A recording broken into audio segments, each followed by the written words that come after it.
My husband's friend offered to help with groceries, but he stayed too long. YouTube.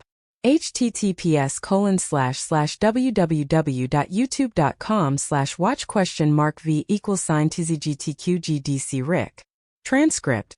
Before I dive into the story, let me give you a little taste of what's to come. Imagine this. A simple moment, just groceries on the kitchen counter, turns into something you'll remember long after. What if I told you that the most ordinary visit could leave behind echoes you never expected? Stay with me because what happened that evening still lingers in my mind, and you might just see yourself in it too. But first tell me, where are you watching from tonight? Is it New York? Dallas, maybe a small town tucked away somewhere quiet? I'd love to know. That afternoon had been a long one. I'd gone to the market earlier, my cart filled with everything from fresh bread to ripe peaches, and by the time I pulled into the driveway, I felt every pit of my 60 years in my arms. I've always prided myself on being strong and independent, but that day the bag seemed heavier than usual. I was just struggling with the last sack when I heard a familiar voice call out from the sidewalk. It was Daniel, my husband's longtime friend. He lived just a few blocks away and often stopped by when he saw us out in the yard. That day, though, he must have noticed the groceries in my trunk. He walked over quickly, flashing the kind of easy smile that made people instantly comfortable. Without asking, he reached for the heaviest bag, his hand brushing mine for just a moment. There was nothing unusual about it, but still it made me pause. Maybe it was the surprise of being helped when I wasn't expecting it, or maybe it was just that kind of day. "Let me help you with the rest," he said, already stacking 2 more bags in his arms. His tone was casual, almost matter-of-fact, as though it was the most natural thing in the world to step in. I wanted to protest, to insist that I could manage on my own, but I didn't. Something about his presence, steady and unhurried, felt oddly reassuring. So I let him follow me inside. The kitchen filled with the rustle of paper bags, the faint scent of peaches and bread mixing with the warm air from the oven I'd left on. I started unpacking, lining things neatly across the counter, while he carried the last of the groceries in. For a while, the silence was only broken by the sound of jars clinking and vegetables rolling gently into place, but I could feel him behind me lingering a little longer than I thought he might.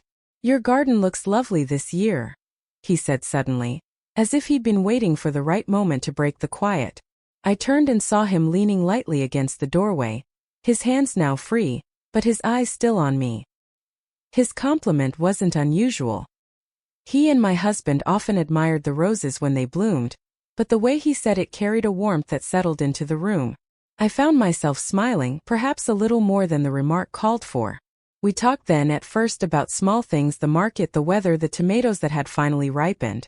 His voice carried an easy rhythm, and I realized how rare it was these days to have someone listen with such undivided attention. My husband was often busy, tired after long days, and while I never resented him for it, I couldn't help but notice the difference. Time slipped by, and when I glanced at the clock, I was startled to see how much of the evening had gone. The groceries were long since unpacked, yet Daniel still stood there, his presence filling the room as naturally as the fading sunlight spilling across the counter. I should have said something then, should have thanked him and nudged him toward the door, but I didn't. Instead, I asked if he wanted a cup of tea. He accepted, and I busied myself at the stove, trying to ignore the strange mixture of ease and awareness that stirred inside me. The kettle hissed, the cups clinked softly, and when I set his tea before him, his fingers brushed mine again. This time I didn't chalk it up to chance. There was nothing hurried or careless in the way he lingered on that small touch, and though he said nothing, the air between us seemed to change. I told myself it was nothing, just a moment, just kindness. But as he sat there sipping slowly, his eyes meeting mine with an intensity one hadn't expected, I felt something stirring, a recognition maybe of how long it had been since someone had looked at me like that. Not as a wife, not as a neighbor, but simply as a woman. And still I said nothing. Neither did he. Yet the silence we shared carried more weight than any words might have. When he finally stood to leave, the night had already settled in, shadows stretching long across the kitchen floor. He thanked me for the tea, his voice low and deliberate, and I walked him to the door. I thought that would be the end of it. But as he paused before stepping out, his hand resting on the frame, he turned back, his gaze holding mine for just a beat too long. No words passed between us in that moment, but something unspoken lingered there, something that would not fade easily. When the door finally closed and I stood alone in the quiet kitchen, I felt the stillness differently than before. It wasn't emptiness exactly. It was the sense that something had shifted ever so slightly, and I couldn't quite put it back the way it was. The night passed slowly. I kept replaying the evening in my mind, each detail sharpening the more I tried to let it go. The feel of Daniel's fingers as they brushed mine, the way he had looked at me over that cup of tea. None of it was overt or inappropriate, but there had been something there, a presence, a feeling, and it followed me even after I turned out the lights and slipped beneath the sheets beside my husband. Jacob was already asleep, his breathing deep and steady. I listened to it, hoping it would ground me, settle whatever strange current had started to run through me. But it didn't. I stared at the ceiling wide awake, hearing the echo of a voice that didn't belong to the man I married. A voice that had called me kind, lovely, that had lingered when there was no reason to stay. By morning I tried to shake it off. I reminded myself that it was just a kind gesture, just Daniel being Daniel. He had always been warm, always thoughtful. I was reading into things. I told myself that again and again as I made breakfast, folded the laundry, watered the plants out back. But the truth sat quietly under every thought. I felt something I hadn't expected to feel. Later that day, I heard the front gate creak open. My stomach fluttered before I even looked. I knew it was him. There was no knock this time, just the familiar sound of footsteps on our gravel path. And then his voice, soft but certain. "Hope I'm not interrupting." He stood there holding a small paper bag. "Brought you something," he said with a crooked smile. "Peaches from a stand on Elm. They were your favorite, right?" I nodded slowly.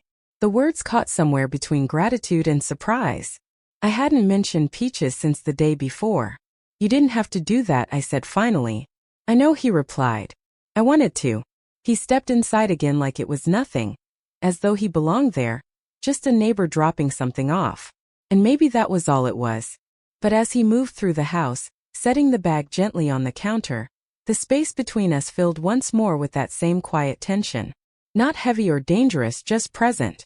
We talked again, this time standing across from each other in the kitchen. He asked about my roses and I asked about his sister, who had recently moved back to town. It was ordinary conversation, familiar, easy.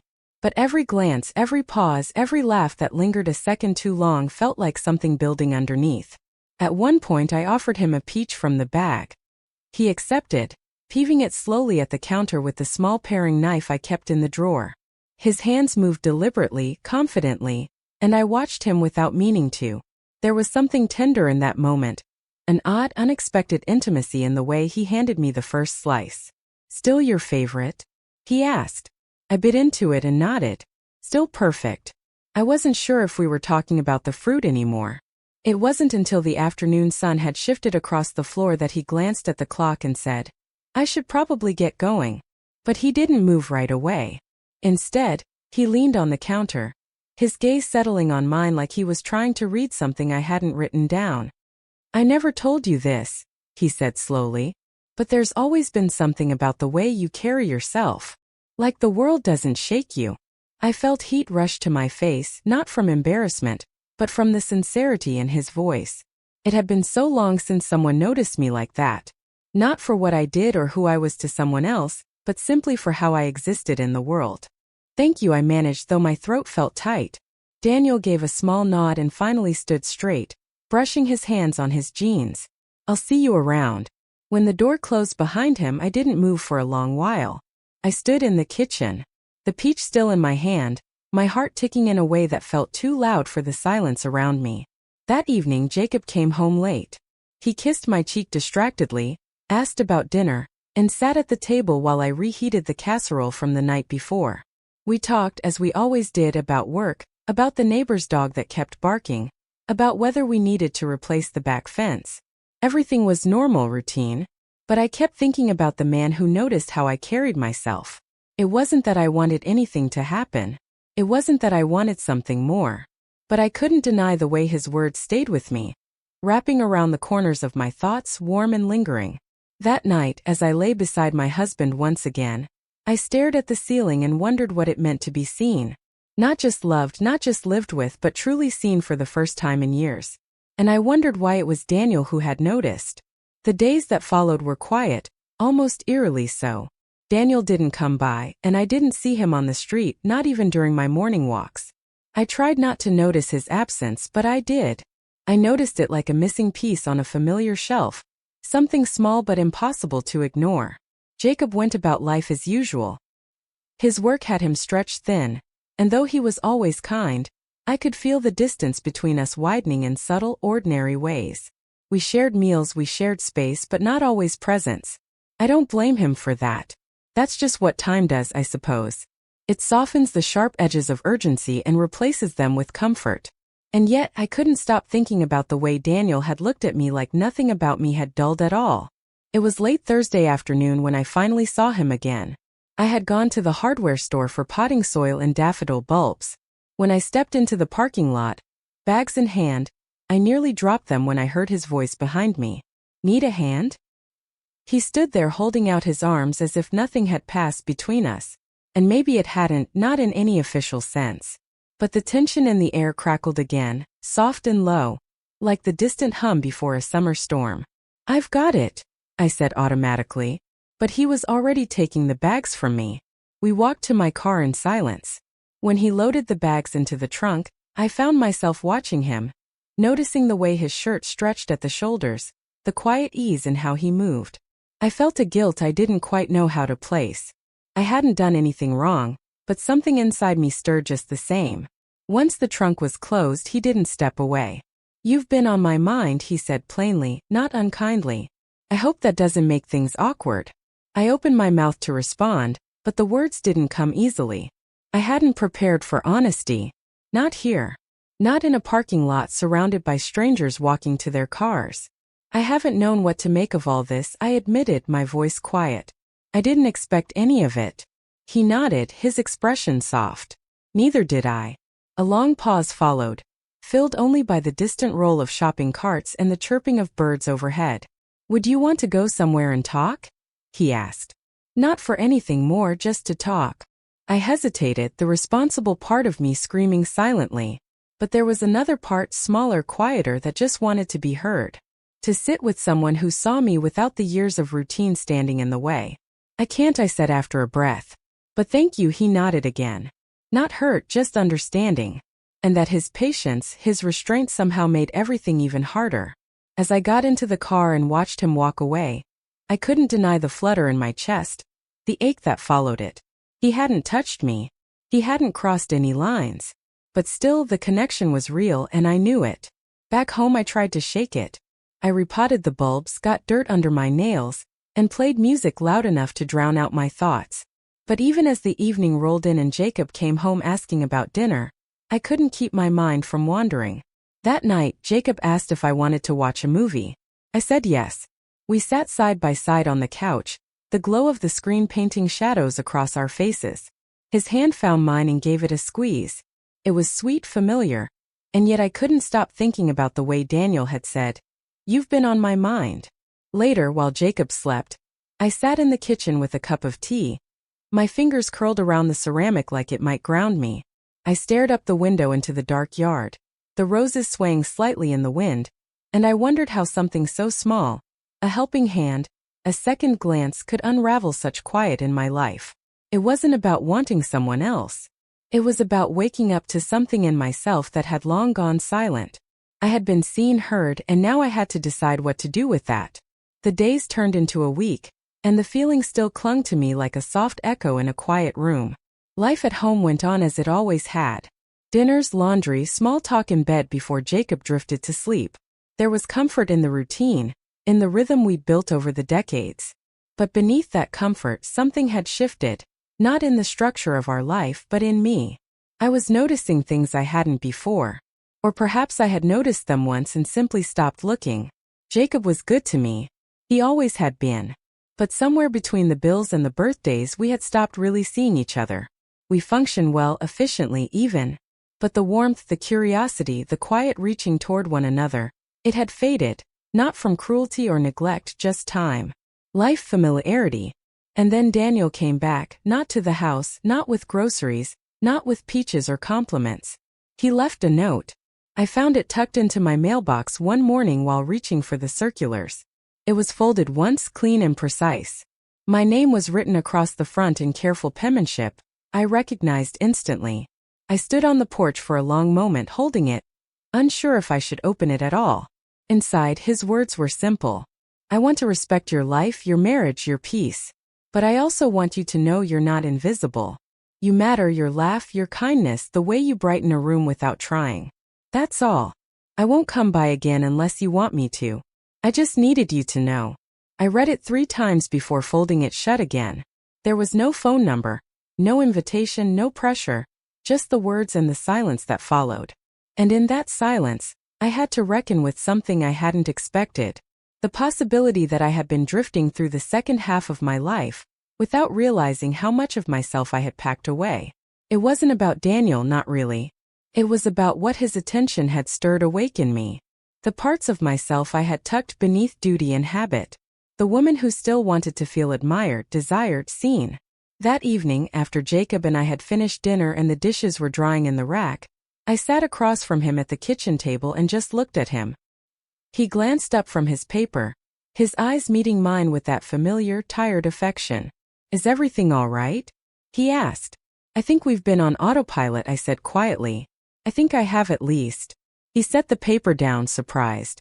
"What do you mean?" I took a breath. "Do you remember the last time we really talked about how we're doing? Not the house or the bills or the neighbors. He blinked slowly, processing. "It's been a while." "Has," I said. "And I miss you. Or I miss who we used to be.